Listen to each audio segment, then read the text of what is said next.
Hello, RailsConf. How's everybody day been? Among many other things here at this final RailsConf, I am fulfilling a 15 years long dream of speaking on the conference stage as an official representative of the conference. Thank you to everybody for showing up here and supporting our lightning talks. This has always been a way for people new to the community or people new to public speaking to take a chance and get up in front of people and tell us what they know. And it's always been one of my favorite parts of the conference, and I hope that we will have a great hour and a half together with our amazing lightning speakers, some of whom are scholars, some of whom are longtime community members, all of whom have been brave enough to come up here and give what is probably a talk on less preparation than they would like, because that's how lightning talks go. But it's going to be great for everybody, and I hope that we will show the support of the Ruby community. Everybody's going to have 5 minutes, and if they don't, I have a keep things moving along gong, which hopefully we will never have to strike. Thank you so much for being here, and I will introduce our first speaker, Zoe Steinkamp.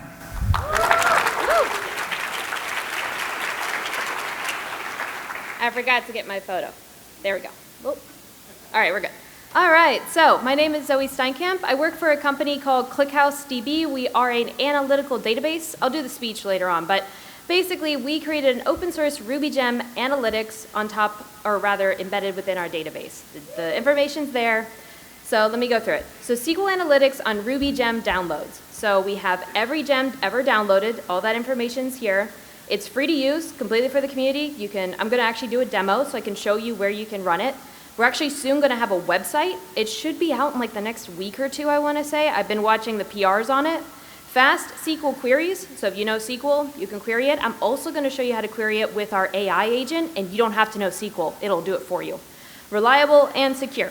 That's just because ClickHouse Cloud is secure. There's nothing particular about the RubyGem downloads being secure. So what can you ask it? You can ask, what are the most downloaded gems? What are emerging gems? Downloads over time, downloads of a Ruby version over time, downloads by system, blah, blah, blah. Very exciting. So just for context, at first there was Python. So let me really quick open this link. This is the analytics for PyPy packages. And very soon this will be the same kind of website we're building for Ruby gems. It's just not yet done. But basically what you can do is you can do something like, here's the top repo right here. I don't know what this one is, but clearly it's very popular. And you can do super cool stuff like this. Like this is querying ClickHouse right now in real time. And it's doing it this quick. I just picked some random time frame, obviously. I didn't do anything super fancy. But yeah, all these graphs are being basically filled in by ClickHouse, and that's how fast it is, and that's how good it is for analysis. So anyways, at first there was this Python library. Oh, yeah. Then we got an email from Ruby Central from Dale, to my coworker Dale from Marty. Just for reference here, Dale actually built this out, but he's recently had arm surgery, and it's not really great to fly when you've had surgery. So he asked me very nicely, hey Zoe, can you please go represent our awesome Ruby Gems project for me here at the conference. So that's how I landed here. But basically he got an email and Marty was like, hey, this is pretty cool for, the Python community, but what about us, the Ruby community? What are we getting out of this? Come on. And so we did it. We went ahead and got all this data into ClickHouse Cloud. We went ahead and loaded it in multiple different ways for you to access it. And like I said, very soon there will be a UI interface to interface with as well. We got 3 data sets when we did this. We have the download logs, the daily aggregate downloads, and the weekly data dumps. And this is all the information as to where this all comes from. Most of it's covering data all the way back to 2013 is some of the oldest stuff. For the download logs, I think it's just from 2017 because they might not have been tracking them any earlier than that. But basically to do it, you could do the SQL playground. I'm going to show basically what that would look like in the terminal. But you can also just use, here, let me pull up my terminal here. Yeah, this is really tiny. Give me a second. There we go. A little bit bigger now. So basically what I've done here, and this has already been preloaded just because I get nervous with internet, but basically I went ahead, I loaded in the Ruby gems, I asked it, this is a SQL query obviously, so this is a little bit longer, but I was basically asking for how many downloads there were in a specific week and basically the past I think this is asking for the past 6 weeks or past 8 weeks, basically how many downloads there have been. And I don't know why there was such a slow week right here, maybe it was a holiday or something, but on average it's getting between 13,000 to 20,000, give or take, and you can see the overall downloads. So that's one way to do it. That's probably not the most easy way to do it. We also have the SQL Playground. This is available online. It's web-based. You can basically come here and come on the left-hand side. Sorry, it's a little small to see, but basically you'll see the words Ruby Gems, which then I just clicked on and closed. You'll see Ruby Gems. You can click on something like Emerging Gems. You can run it, and you will see some of the emerging gems. For example, GitLab Crystal Ball. I don't know what this does, but it's emerging. It's getting more downloads. It's getting more popular. Great. You can hit on any of these and be able to see that. And finally, this is the agent house that I was talking about. So this is llm.clickhouse.com. Anyone can access it. It has data from a few different sources. Like, you can see some of my old queries here about like flight data. In fact, this one's specifically flight data for Chicago to New York and how commonly it's delayed and all this other stuff. One of these is actually really funny because it noticed COVID and put like a black dot on it and was like, look, there was no delays during this time period. And you're like, yes, there's no flights. Congratulations. But basically with Ruby Gems, you can do the same. So yesterday, for example, I asked it, how many downloads this week on Ruby Gems? And then specifically, I think I also asked it a really dumb question. Yeah, I also asked it, what is Ruby Gems? Just for the, I just was testing Agent House. I really wanted to know. And then we also wanted to know how many times the bundler gem had been downloaded. But what this is doing on the background is it's actually running select queries. So it's writing the SQL, it's querying ClickHouse, but when you ask it questions like, here, let me go grab this. Okay, can I copy this? I really hope I'm copying it. Yeah, there we go. There's some lines in here I should probably get rid of. With my luck, that will break Agent House. I realize now I just asked a horrible question. How often? What does often mean? Well, anyways, it's going to run it. It's going to go run the select query. It has been downloaded almost 1 million times total. That's quite a specialized gem compared to the bundler. I think that's yep, that's the gong. All right. My demo's done. I really quick just wanted to do this. So we're doing a social after this event wraps. If you grab this QR code here, you are welcome to join us. Thank you, Zoe. Next up, Jeremy Smith. Hey, everybody. This talk is called Programming in the Low Memory Environment of Your Brain, or it might just be mine, we'll see. When I saw the lightning talk sign up, I thought, oh, I'd like to do that, but I don't know what I'd give a lightning talk about. And if I just trusted my memory, I wouldn't be standing here. Lucky for me, I don't. I keep a doc called Conference Talk Ideas. I scanned the list, and this one popped out, and I had totally forgotten that I had shared this idea on Twitter last year, and Rails OG Ben Orenstein had encouraged me to start with even the smallest version of this to begin with. And then it clicked. Oh yeah, a lightning talk is the perfect small version of this. So I want to ask you, is it possible that you might be limiting yourself by an over-reliance on your memory? All of us are dealing with the relatively small context window of our working memory. In addition to natural limits, our memory is impacted by a whole slew of things, many of which are totally outside of our control and can change very suddenly. And chances are, at any given moment, we don't realize the severity of the limitations because we don't remember what we've forgotten. Thankfully, that doesn't have to spell doom, as we humans are tool-using animals. But in my experience, tools are not the hard part. The hard part is getting over our resistance. Here are all the objections I've used to have to relying less on my memory and what I would say to my past self now. I should be able to do it on my own. Accept your fallible memory. There are no points awarded for doing it the hard way. What worked for you when you were younger may not scale with greater life demands and difficulties and greater responsibility and criticality. If it's important, I will remember it. You will sometimes, but your hit rate will be much lower than you realize. I have plenty of experiences now that show me differently. I won't be doing this again. Sometimes this is clearly untrue, like filing taxes or installing that one package with Homebrew. And sometimes you are playing the odds, but more based on hope than on evidence. The cost of relying on tools will be higher than the benefit. It's possible, but you are likely overestimating what's enough to be effective and underestimating the future time saved.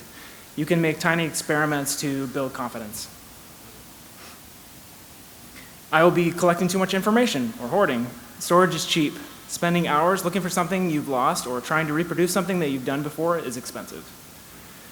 I don't want the personal record of my life to consist of the minutia of all the technical work I've done. This is just life. We all toil and struggle through daily challenges, most of which are mundane and trivial in the grand scheme.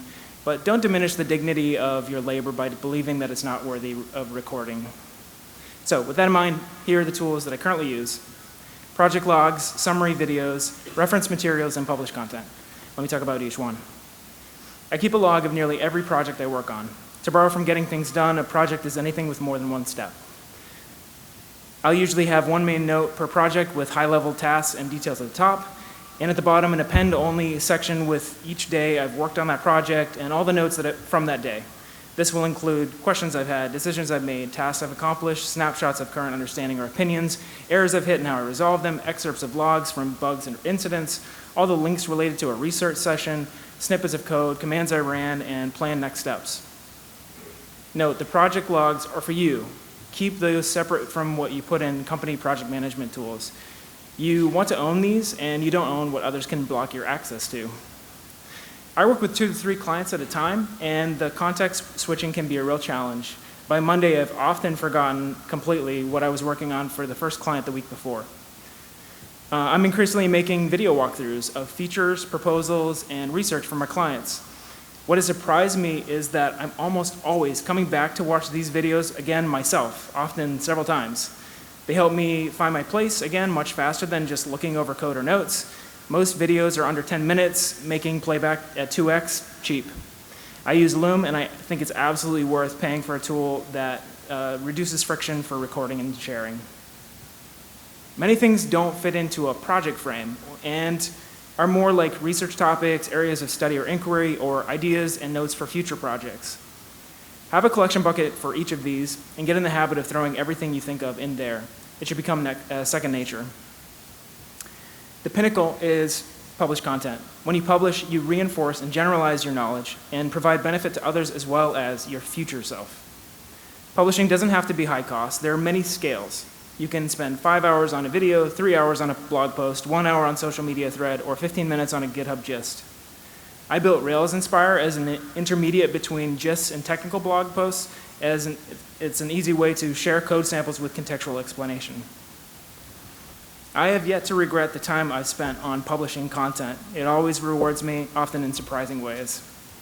In all of this, keep in mind the goals. Build context quickly, figure out where you left off, remind yourself of past discoveries and decisions, provide evidence for past actions, have materials already collected for creative work, reinforce your learnings, increase the value of past efforts. Thanks.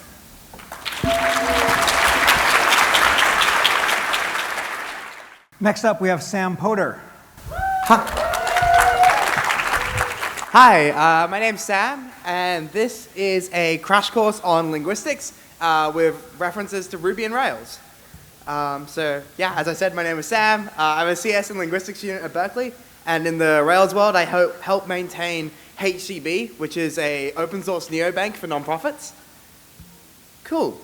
So, what is linguistics? Linguistics is the study of language. It's the study of how we speak, how we pronounce words, how we structure our sentences. Why do we study it? Because language is one of the most important tools we have as humans. It's how we all communicate to each other. Look at us at a conference, communicating with language. And it is also a very interesting thing to study because there are a bunch of puzzles. And I don't know about you all, but I really like solving puzzles. So that's why I like it. There are 4 kind of key branches of linguistics. We have phonology, morphology, semantics, and syntax. I'm going to run through each of these briefly with reference to some sort of Ruby or Rails feature, and they each build on top of each other. So we'll start off with phonology, and here we have the IPA. Does anyone want to try having a shot at what these words are? Yes, perfect. I maybe chose slightly too easy to guess words, but this is the IPA. It's not exactly the Latin alphabet, but it's an alphabet we can use to communicate how we pronounce things. You'll notice that there are 2 pronunciations for Philadelphia. It's because that varies throughout the word. Cool. Next up, we have morphology, which is the study of the structure of words. How many of you have a concern in your code base that ends with the, able? Yeah? Awesome. Well, that's an example of a morpheme, which is a subunit of a word that has meaning. So in attachable, we have the word attach and the suffix able. All morphemes have meanings. For example, I pulled a concern that's has tasks. The has a meaning. ID has a meaning. And the most simple morpheme is the plural morpheme, which is just an S in most cases, but indicates that something is a plural. And we can break these down into roots, which is attach, and then suffix of able. And there's a bunch more you can do with morphemes. Each of these is like a semester worth of university content that I'm trying to cram into a minute.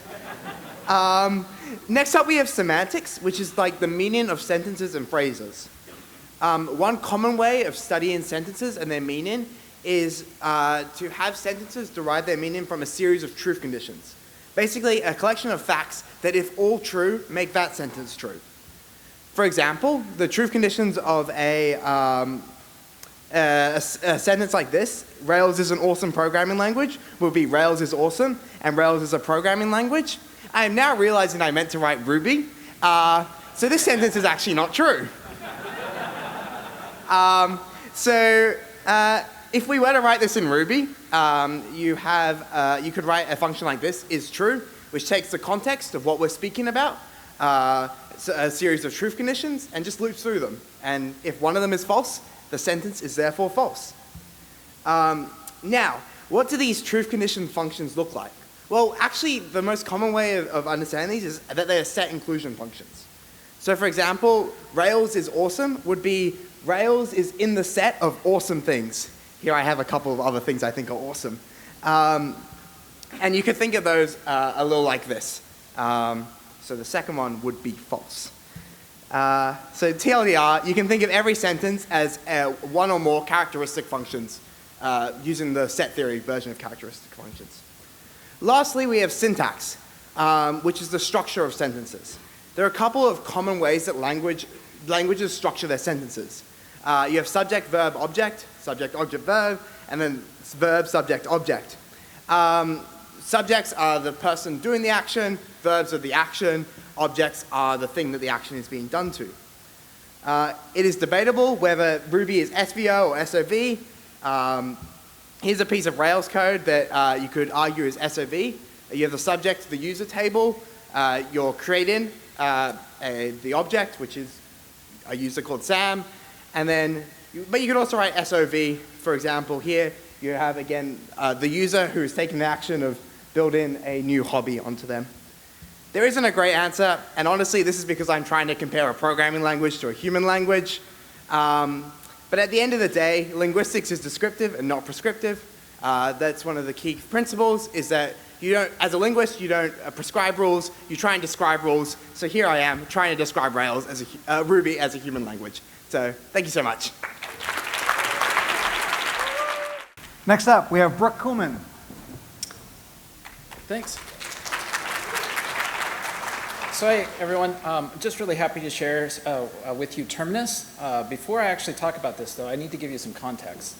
I work for a company called Terminal, with all the vowels taken out, and we do e-ink devices, and that's what you're seeing here. E-ink devices are just a simple technology, right? Just a simple hardware construction. It's a dumb device that basically just renders image information. So you can send anything down to this, and we'll render it for you. And what's really nice about this is that you can get really creative in terms of like what you want to create, think of, whatever kind of data that you want to put onto this device, you can do it very easily. So what is Terminus then? Well, Terminus is our open source solution.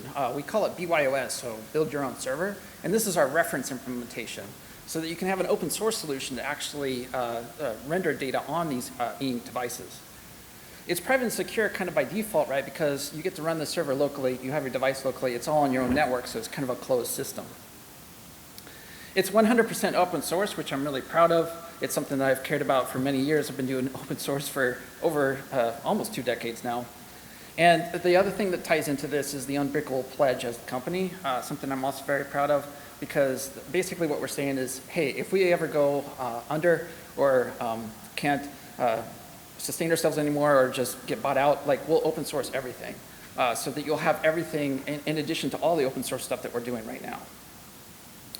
So in terms of tech stack, it's basically built on Ruby, of course. But the thing that I love about it most is it blends the best of Ruby, in my opinion, which is object composition with functional composition. This lends itself really well because for the text or the web stack, we're using Hanami. That blends in really well with that kind of design philosophy.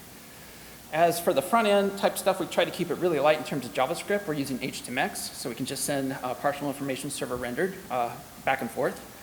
And then just using pure CSS because modern browsers have come along so far that you can actually lean into that and have a really good, clean design without actually having to bring in a really complex framework.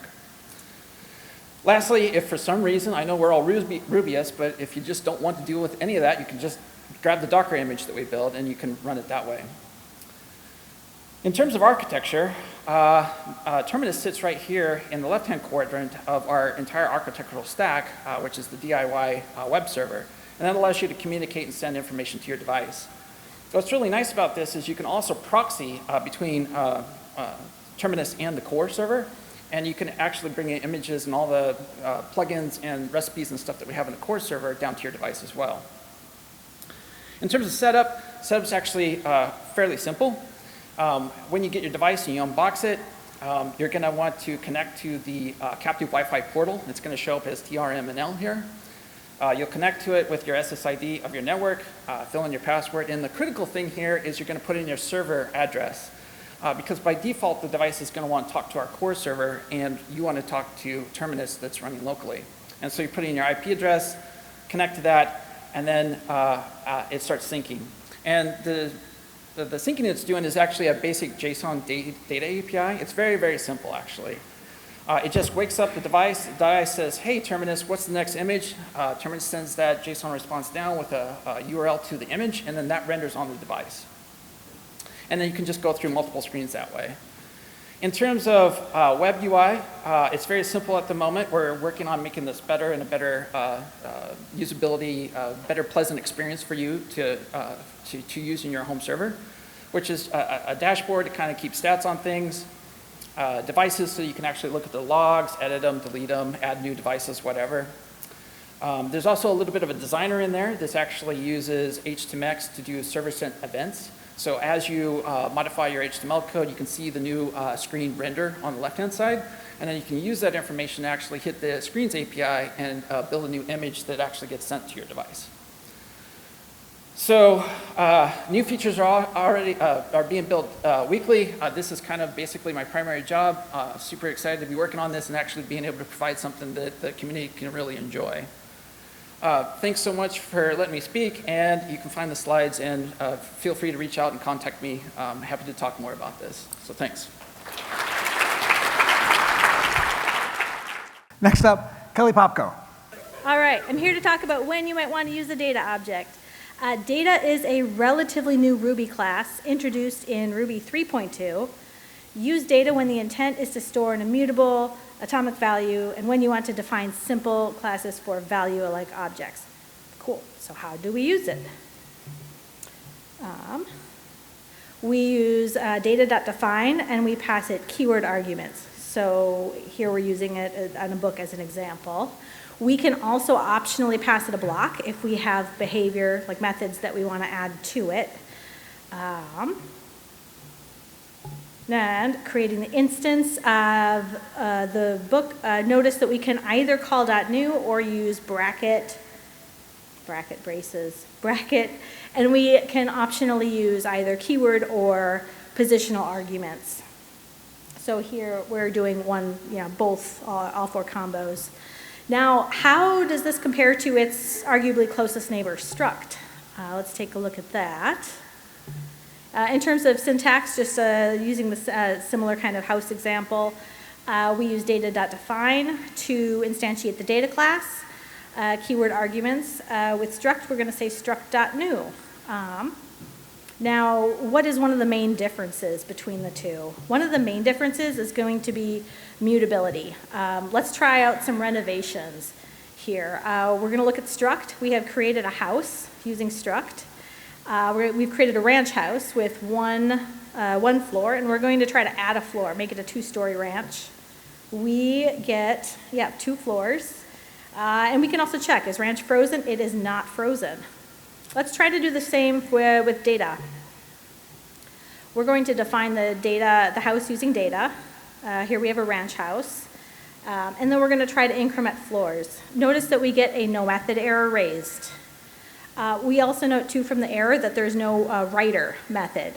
So what would happen if we define a writer method?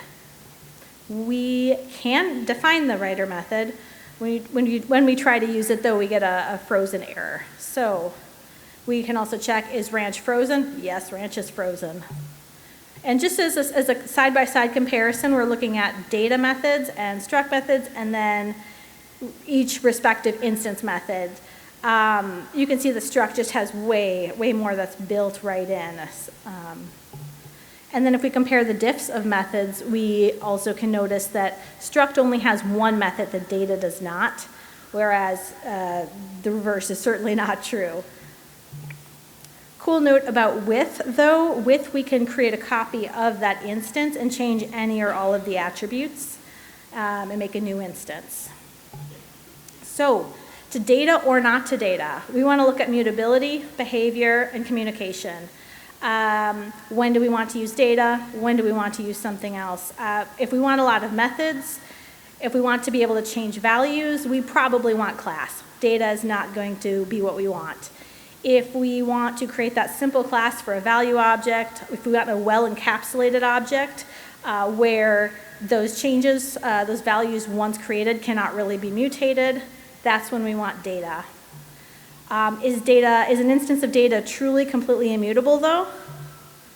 We have some immutability workarounds we can look at. So the instance of data is frozen, but the attribute values, if those are mutable, they're still mutable. So we can sort of work against the intent of data if we really want to. So just looking at an example where we have a hash. So we're creating a data object color counts where we're passing a hash, red, blue, green, and we want to increment, say, the red count by 5 for, I didn't really think about why, but we totally can if we look at it. Red now has 5. So, yeah, so we can update those values. How are we doing? Just really another similar version with array. We can also, knock one of those out with pop, or we could push to that array because the array itself is mutable. So just a caveat, I suppose. So bringing it all together, you might want a data object if you want to avoid a mutated value on the object coming back to haunt you. That said, there are workarounds, so it's not foolproof. Thank you so much as well. Oh, also about communication. Okay, thank you so much. That was a flyby of the Ruby data class. Thank you so much. Thank you. Next, we have Tia Anderson.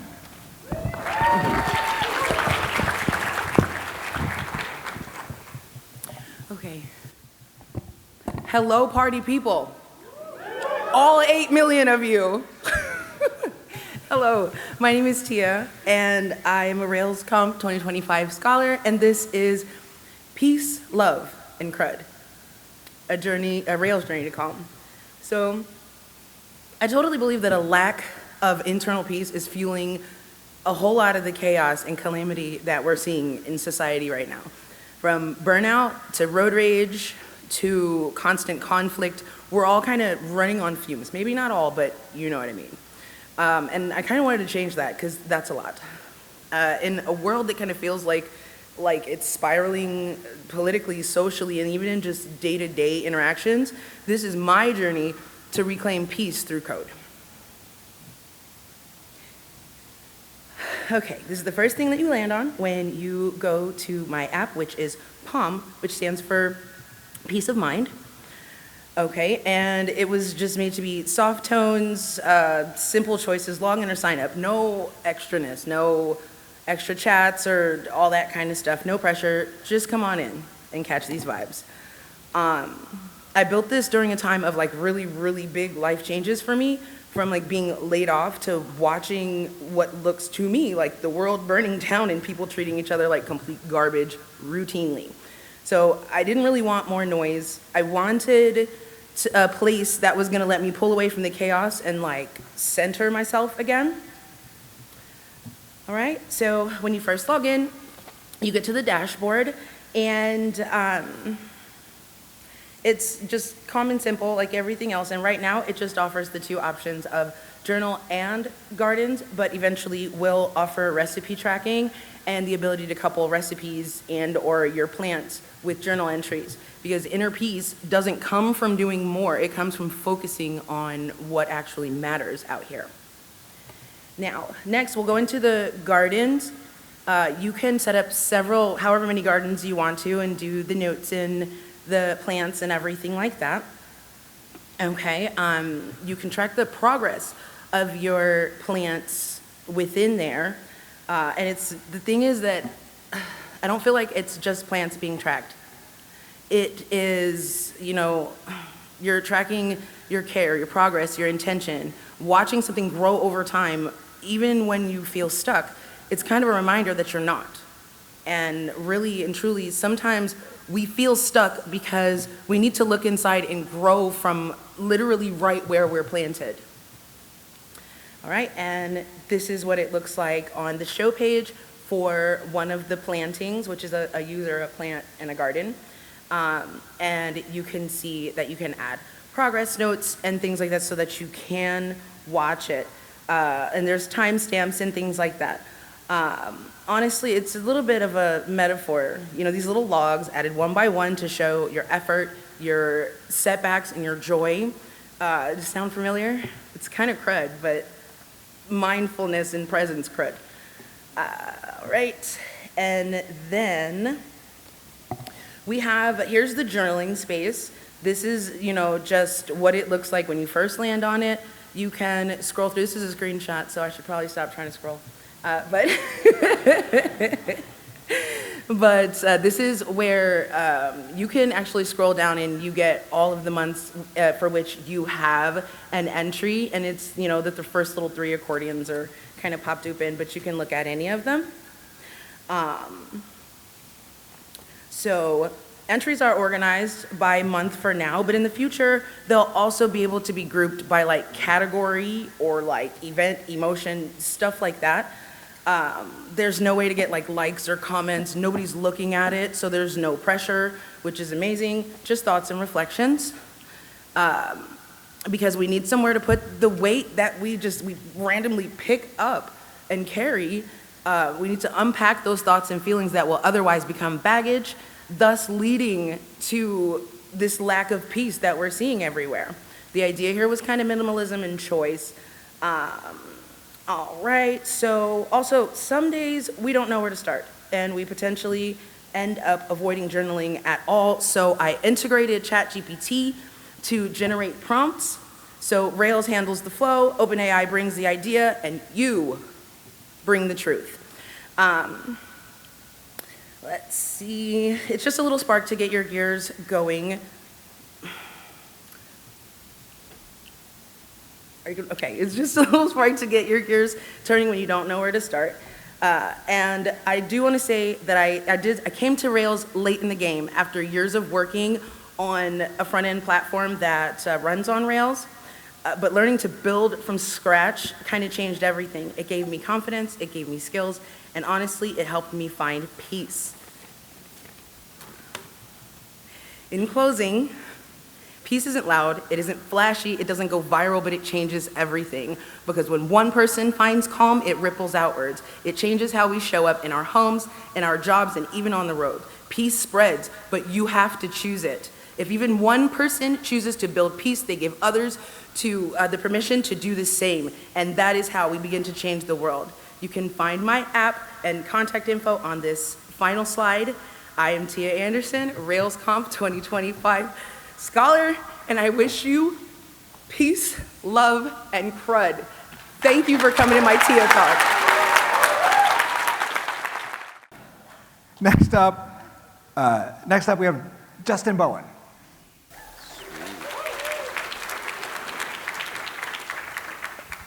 Okay. I'm Justin Bowen, and as most of you have probably already guessed, I'm going to be talking about Rails and AI, because that's what I do. I've been doing Rails for 17 years now. The last 10 years, though, I've been doing a lot of Python computer vision. This is my cat Lakui, past and present. She's 17. She's been with me by my side the whole time.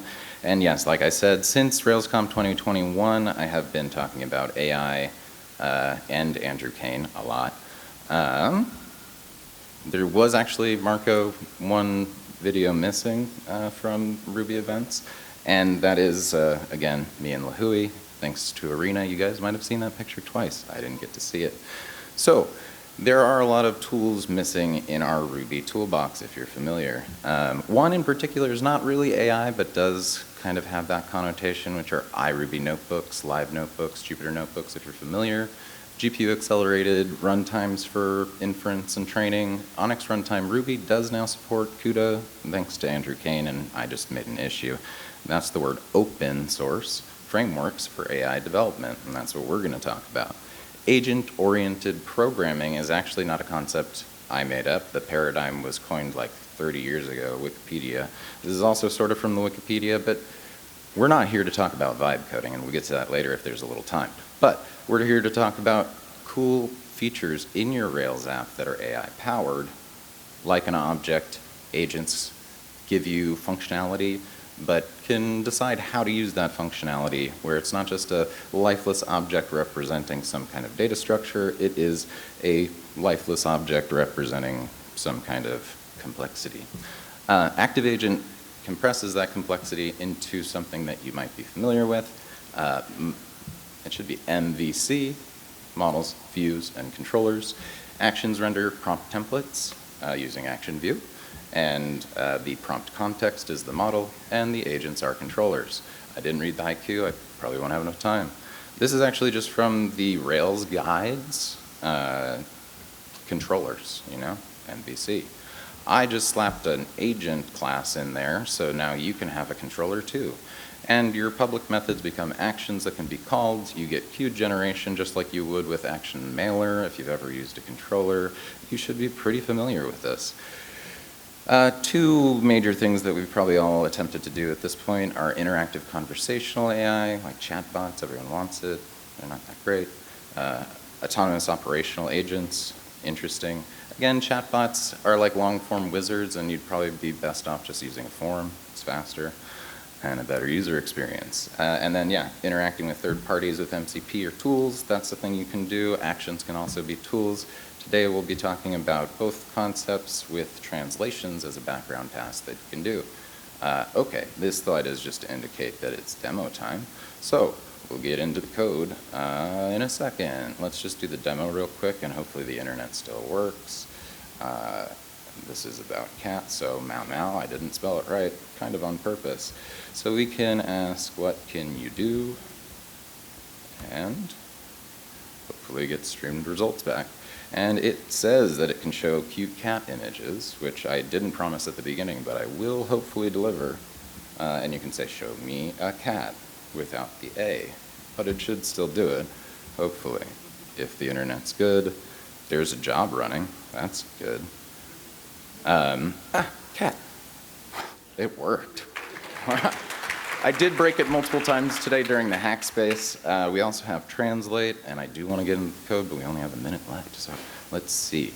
Yeah, this is your agent class. The translate agent has a simple translate action that renders a translate text herb file that you guys have probably felt before or used before. It should feel familiar. You also get before generation, after generation callbacks similar to 40 seconds left. Similar to what you would see in Action Mailer with the deliver callbacks. And then the chat that you just saw is all just going through the support agent, which just gets the content from the message the user typed, the chat IDs, the context, and generate later, like we were talking about. There's also in the support agent a action called get cat image that goes to cat image as a service to get you that cat from cat as a service. And every time you go there, it just gives you a random cat. And in that agent, we also have a callback that we can use for handling stream chunks. Like you saw in the stream chat, on-stream callbacks give you the ability to render each of those chunks as they come back. And before and after actions, 10 seconds left, hold on. It's going up. And I'm Tons of Fun, if you didn't already catch that, on GitHub, and Tons of Fun 111 on most of my socials. The hack space was very inspiring for me. If you're interested, on overtime. Okay. Yeah. Scan Thank the you. QR. Next up, Deborah Fernandez. Hi, everyone. I'm Deborah. I've been working with Ruby on Rails since 2012. Now I work at Power. Please check our booth. And now I'm here with you guys to celebrate the 10 years of Rails Girls São Paulo. Yay! And what do you have to celebrate? In 2015, 2 women in São Paulo had a dream. We want to bring more women to technology with Rails. Nowadays, people came across long distance to live this experience from the whole Brazil and beyond, and which I truly recommend. You should try. On the last 10 years, we reached about 500 people, 500 women to teach and to develop their careers using Ruby on Rails or another language. We have been empowered women around Brazil and beyond. And our most common feedback that is most important, it is that our space is one of the safest one to then overcome their fears and be more in several aspects. Another special thing is that often these girls come back as mentors because they want to give back to community the power that they have received. Our main goal is that women truly, truly believe in themselves, and we have reached that. Rails Girls is not just about programming, it's about changing reality, and behind the scenes, it would be possible if regular people, like all of us, didn't hate themselves to change the world. And this is my invitation for you today. Help people around you, 500 or just one, want to start something new, a workshop, a small group. Start very small, be an ally, find allies, look for people, not for perfection. Be wrong on perfection is so funny. We are here to help Camila, myself, Carolina, Daniela, Elaine. We are here to help you, and of course, to receive help too, and cheer on you on the next 10 years. There is no great success that change another life. That's all. Obrigada. Thank you. Next up, we have Charlie Romulus.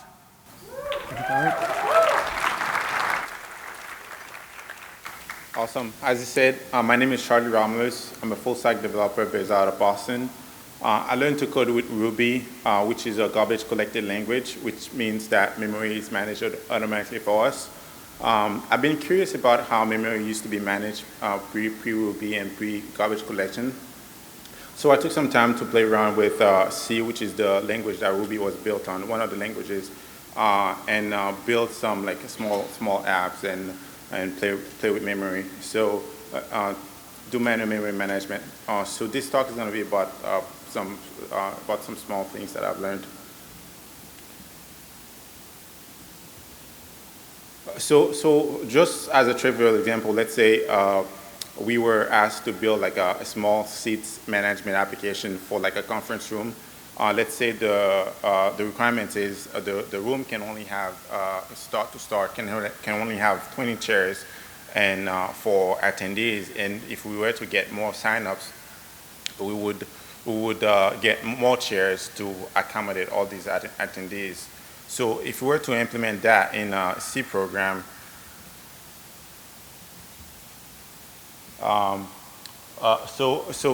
before we get to that, so C has three main methods to kind of like manage memory manually. We have malloc, which stands for memory allocation. It takes one parameter that's an energy that you pass to it, that kind of like you can ask it returns a list of contiguous memory blocks so that you can store whatever data you want. So if we were to use that implementation to create our little program here, so as you can see on the right, we pass in 20 to malloc, meaning that we so the 20 shares, initial 20 shares we're passing, and we all multiply that by the number, some number of characters here, which is the name of the chair. So I decided to call each chair is like chair 1, chair 2. So that multiplication would return about like 160. So that would be 160 bytes that malloc would return, so we can stores all those 20 chairs. So now let's say we have a bunch more people, like our talk is very popular, a bunch more people end up signing up for a talk. We can't just like add all these 50 extra people to our initial like room. We like in C, if we do that, we'll potentially overwrite memory and causing issues in our program. So there's another method called a realloc that allows you to take the initial pointer slash variable that we had, and you can use it to, it takes 2 parameters. You pass in the first pointer that you have, and then the second parameter is the amount of memory, more memory that you want to add to that. So that's what we're doing here on the second block.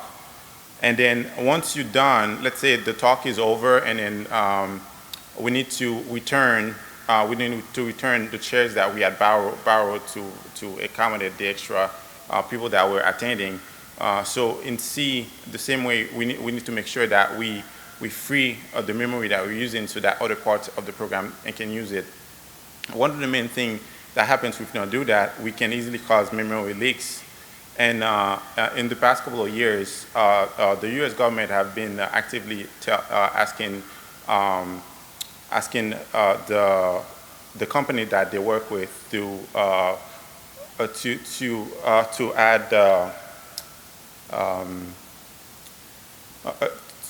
roadmaps to their website to tell them how exactly they're gonna to improve so that they can prevent their any type of memory issues from the program. So if we were to implement the same thing in Ruby, so if we were to implement the same thing in Ruby, so like it is very, very simple. Like we were doing before, we start with a room, which is the area that we have, and we add the 20 chairs that we want to add to it. And then, once more people come to the room, we just add the 50 more people that we want to add, which is the 70. So we add that, and we don't have to worry about calling malloc or calloc or free, because we have garbage collection that takes care of that for us in the background.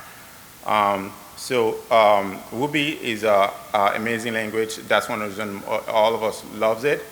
And man, this is it. Thank you. Next up, Rachel Wright-Munn. My name is Rachel. Hello. My name is Rachel Wright-Munn. I go by Chailcodes online, and this is Gamified Developer Experiences. I want you to have as much fun in your day job as you do playing a programming game. But first, we need a definition. So a programming game is any game where a core mechanic is creating or modifying programs, and they can look very different. For example, this one is Battle Snake, so it's a multiplayer snake game where you build your own, where you have your own server deployed, and what they do is they send you the board state, and you reply with what move you want to make in under 500 milliseconds, or your snake just keeps trucking along in the direction it was going. This one is exapunks. You are infected by a disease that is slowly turning your organic parts into machine parts. And AI is giving you nonsensical programming tasks in exchange for medicine to slow the progression of your disease. You're writing programs for Exas, which are tiny robots that can spawn more tiny robots. Your documentation is a hacking zine. And you can program you have to program your new machine parts to function as your old organic ones did. This red GIF, by the way, is you reprogramming your hand. So this last one is the most beautiful atmospheric story-driven programming game I've ever seen. It is my favorite, and that is not because I am in it. The reason that I like it is because I played the demo, got involved, not the other way around. So this is a very meaningful game. It's story-driven, and it's heartfelt. So in this one, the coding that you do mostly involves setting and copying variables and getting creative with their usage. And so you can actually walk around in this one, which is unsurprisingly pretty rare in a programming game. All right, now let's get into why programming games are fun and how we can take this into our day jobs. So there are 6 topics here, and I think we have time for 3 of them. First of which is the immediate feedback that you can get, and then the last 2 we're going to cover are purpose and autonomy. So in programming games, you can get immediate and visible feedback. So this is what code execution in exapunks looks like. At any given moment, you are aware of what line you are in, what value is in each of your registers, and you have a representation of your code's execution that is very visible. In fact, if you look at the tape decks over in the feed, the Digicam feed up there, you can actually see the correct one rotating whenever you are loading the file. So this is before we even talk about the fact that your code is run past 100 tests in order to ensure robustness. This is a dream developer experience. You have immediate feedback and unparalleled visibility into execution. So how do we bring this into your day job? So I think one of the first things you can do is test-driven development. Red-green is, I think, one of the most satisfying ways to write code. You have clear feedback, easy to manipulate parameters, immediate regressions, and you don't have to write tests at the end because they're already done.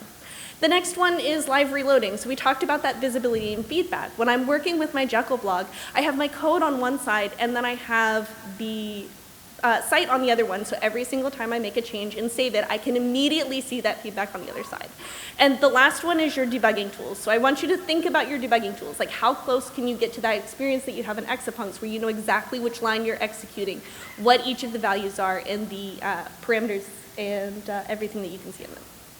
So our next topic is going to be purpose. So in games, there's always this larger story or purpose that you're taking part in. I mentioned that in One Dreamer, this is a story that made me cry. You're exploring what happened to Frank. You're exploring his history. You're understanding what happened.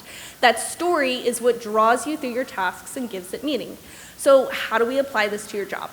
The first thing that you can do is you can talk to customers. You can talk to product owners. You can start to understand how your work impacts the users that you're working with. Next, you can do meaningful work. So I always feel good about contributing to Ruby for Good because I know that that's an organization that is helping to make the world a better place. The last thing you can do is you can learn something new. So sometimes we can't work on something inspiring and helpful to the world, but at the bare minimum, you can work on something that's interesting and new to you. All of these points are really about caring about your work because if you don't care, why bother? And that's no fun at all. So our last one is a meta point. So with programming games, you are choosing to sit down and spend your time on it. This really comes down to autonomy. This is relevant for cases like Battlesnake, where it's your own hosted code, it's your own development environment, it's the test cases that you're running. And I think we see this with advent of code as well.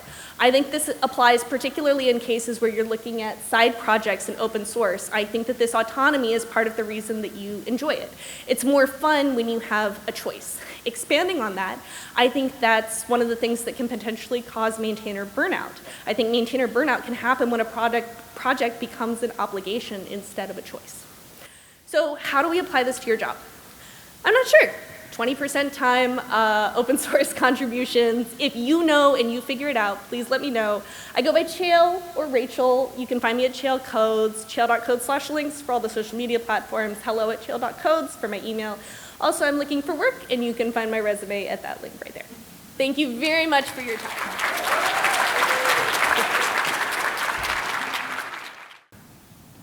Next up, we have Lucy Chen. Hi, everyone. I'm Lucy. I'll be talking about ugly colors, how I built a web app to rank ugly colors. So a little bit about myself. I'm a born and raised New Yorker, a Rails scholar, and a first-time RailsConf attendee. I studied fashion design in college, and I just started learning programming on my own about 6 months ago. It felt overwhelming at times, but also very rewarding. Today, I'll be sharing my project Color Ranker. It's a Rails app I built that lets people vote on whether colors are ugly or nice. Basically, it's hot or not, but for colors. It's a little silly, but it was the perfect way for me to practice Rails. So the reason I chose to build this app is because colors are a big part of my life as both an artist and a designer. I tend to love a wide range of colors, from soft pastels to overly saturated neons, even though I wear black all the time. So I wanted to build something fun, visual, simple, and fully Rails to see how far I could take a playful idea and learn as much as I could along the way. How it works is, in the homepage, there are 2 color rankers, one for single colors and one for color pairs. You vote on whether you like what you see. If you're not sure, you can generate a new color using the buttons or just click on the color itself. Both ugly and nice colors go to a leaderboard, and you can reorder them if you think one is uglier than the other.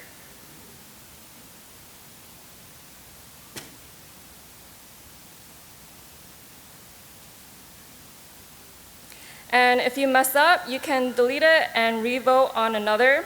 And to keep things short, there's a voting limit, just 3 votes per list, and when you reach the limit, you get a little surprise. If you log in, there's a personal history page called My Votes, where you can see every color you've ever judged. I track votes by session and user, and I use controller logic to make sure the same color doesn't show up twice, even if it might look the same.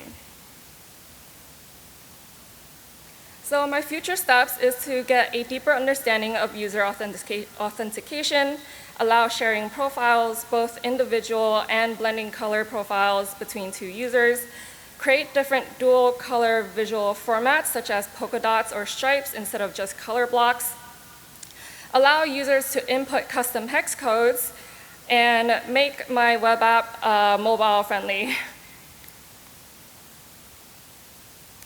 It's a simple Rails app, but it taught me so much. Not just technically, like writing custom controller logic and working with models and device, but also patience, debugging, writing really ugly code, and that I could build something I'm really proud of. It's been a lot of fun, and I'm excited to meet others during the week and learn about your experiences. If you have any questions or advice for me, I would always love to learn more and get to know you better as a person too. Thank you all. Okay, next up, Alan Radlhoover.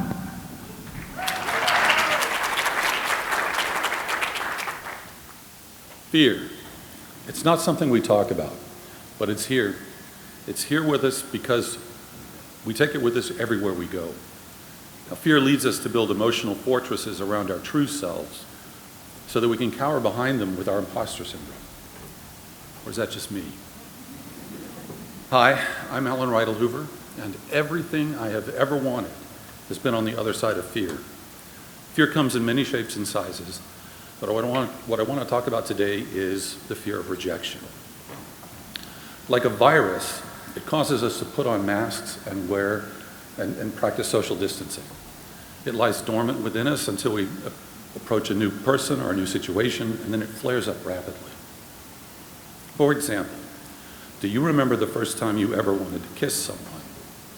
You likely, in that moment, experienced anxiety triggered by a fear of rejection, alongside a rush of intoxicating endorphins caused by Cupid. Now, even with Cupid's support, asking that question, may I kiss you, is an incredibly vulnerable act. You're putting yourself out there, asking for intimacy. If you fear rejection at all, you won't ask the question, and fear will have kept you apart. Now at work, we experience it differently. Many of us have imposter syndrome. Some of us who have been there, like myself, know how it affects them. I fear people are going to discover that I'm a fraud, that my accomplishments will be discredited, and that I will be shunned. And ultimately, it all boils down to that fear of rejection. It leads me to fortify those defenses that prevent me from connecting with my colleagues. So how can I get past this? How can we all get past this and truly connect with each other? The key is trust. Trust is the vaccine for fear.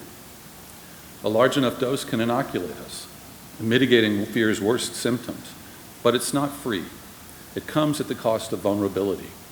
Now, someone must take a leap of faith, let their guard down, and share something of themselves. But then, crucially, someone else has to reciprocate that vulnerability. Now, often people express vulnerability in the form of a question. For example, if I were to ask, how does that work? I'm revealing the fact that I don't know. That's a risk in an environment where people don't trust each other. It's a vulnerable act. Now, a few years ago, I observed a coworker named Stephanie do something magical in this situation. She was teaching a class at work, and when someone asked a question, she responded with, I don't know, let's figure it out. Now, I love that. It was such a beautifully humane way of answering the question. Stephanie acknowledged that the person might be feeling vulnerable by reciprocating and admitting her own lack of knowledge. Then she invited them to participate in finding the right answer together. Now, Stephanie leveraged that small expression of vulnerability to build trust. She made it okay to not know. And that's the foundation of psychological safety. That's what gives teammates confidence that they won't be humiliated or punished for sharing an idea, asking a question, or making a mistake. And without that safety, teams won't perform at their best level. Now, I want to acknowledge there's not always a Stephanie in the room. If your teammates aren't reciprocating your vulnerability with their own, you could try being more explicit about what you're doing by asking or saying something like, at the risk of being vulnerable. You could talk to your manager about the lack of safety on your team, but if the situation is beyond repair, if vulnerability is seen as a weakness rather than the strength that it is, you may need to find a safer team. When you're looking for one, try answering an interview question like this. I don't know, can I look it up? And see how they respond. And remember, you're interviewing them as well as them interviewing you. Ultimately, I believe that the fear of rejection prevents us from truly seeing each other and actually being there for one another, which is a shame because we all have so much to offer. The way past that fear is to build trusting relationships through vulnerability. That's what will guide us to the psychological safety on the other side of fear. So go ahead, ask the vulnerable question, because everything you've ever wanted is on the other side of fear. And who knows, you might even get kissed. Thanks.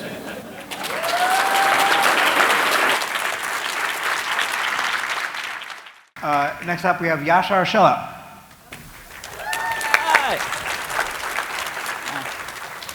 My name is Yashar, and I'm from Turkey. If you're not pronouncing it correctly, it doesn't matter. You can call me as Yashar or what you want to do.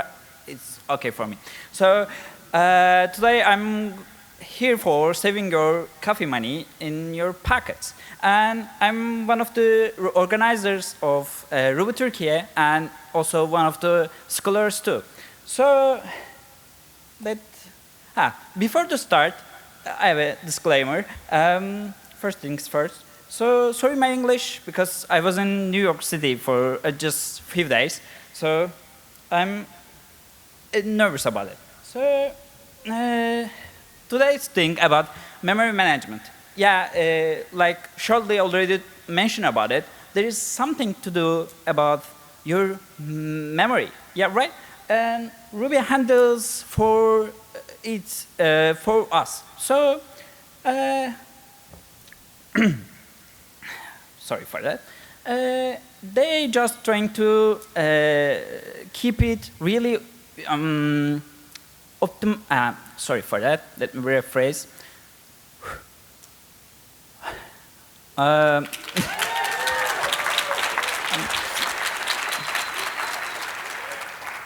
Thank you.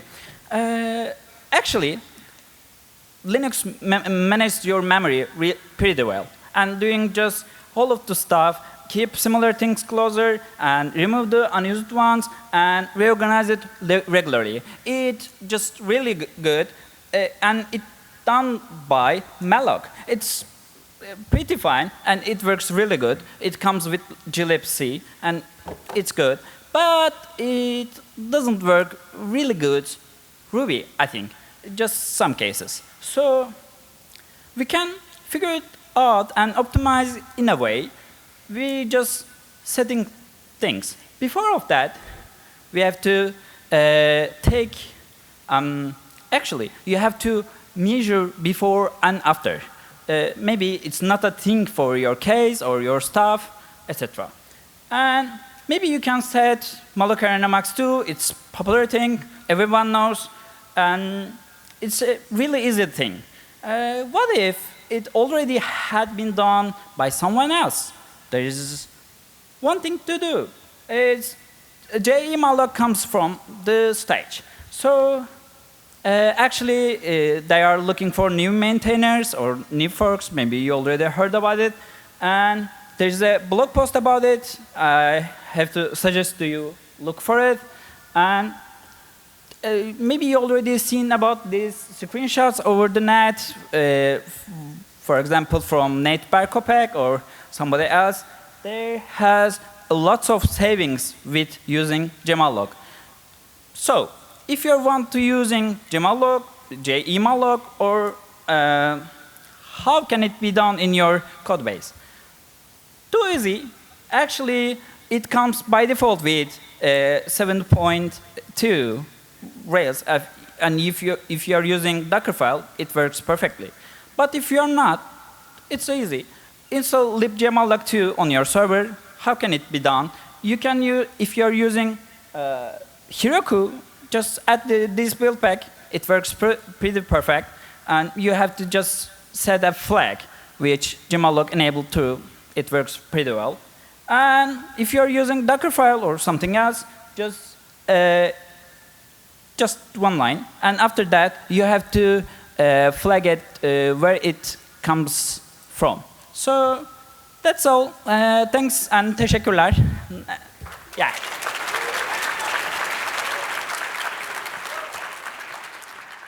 So our last one is Sergey Enrique, and go ahead. Hey guys, I'm really happy to be here. So I will share my journey from React to Hotwire real quick. I'm one of the organizers of Tropical on Rails, so it's a Rails conference in Brazil. Everyone's invited. We're gonna have a really nice t-shirt if you go. So besides that, I am also a founder of a company called Linkana. Back then, when I was starting my first company, I went to that clickbait saying that I would be 10 times faster using GraphQL and Apollo. Thanks, Adam. I don't know him, but yeah, I fell on that.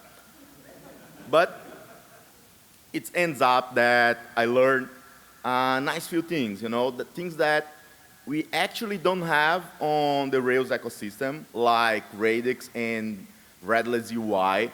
That's our component library that is unstyled. That means that they doesn't have CSS. They just handle the hardest parts, the behavior of components, and the accessibility. The accessibility is for the most difficult part of crafting a component. So because I was working with React, I had the opportunity to learn that and learn a little bit of Tailwind.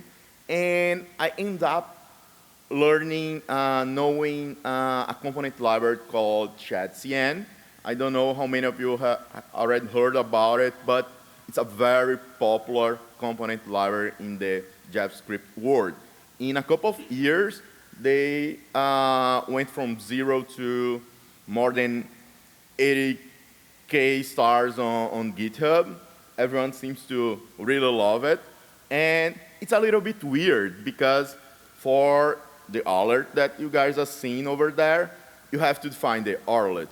The terminal, that is the icon, the arlet title, description, and everything else. It's weird for us that are used to just call a handler or a helper, and everything is there just in one line. But there is a reason for that, and a few people understand why that component library are doing that. It's because everyone remember the Bootstrap era that every website used to look the same, and people say, oh, I have to craft my own component library, my design system, because I don't want to look like Bootstrap. So because of that, component libraries like ChatCN does that. Every component is an HTML tag. So with that, it's very easy to just put tailwind and customize a little piece of that component. So it's meant to be customized. So that's why it's that weird. And another thing is that instead of you have that dependency there, it's meant to be ejected. You just copy and paste the code and put in your own project. And I end up having that code, you know. It's supposed to be a Ruby on Rails code, but it ended up to be a JavaScript code. That was my reality back then, using React. So I decided to look for alternatives out there, and I find out that project FlexUI. Maybe some of you guys have seen on Reddit people fighting, or it's faster, it's slower than ERB, but it doesn't matter, it's not the point. But I have found out that project. I didn't start the project, but they had everything that I was looking for. It was 100% open source, using Flex. I will not try to sell Flex for you guys, not talk about Flex, but it's using Hotwire. It was inspired by ChatCN, and I started contributing to that project, and I changed everything, you know, the language to look very similar to what I was used to with the React part. You can see that it's very similar. And 1 year later, I have a Rails project again. And now we have more than 43 components ready to be used. I'm using in production in my own company. The look and feel are awesome. Everything is Hotwire based. So I invited you guys to use it and to go to Tropical on Rails next year, guys. That's it.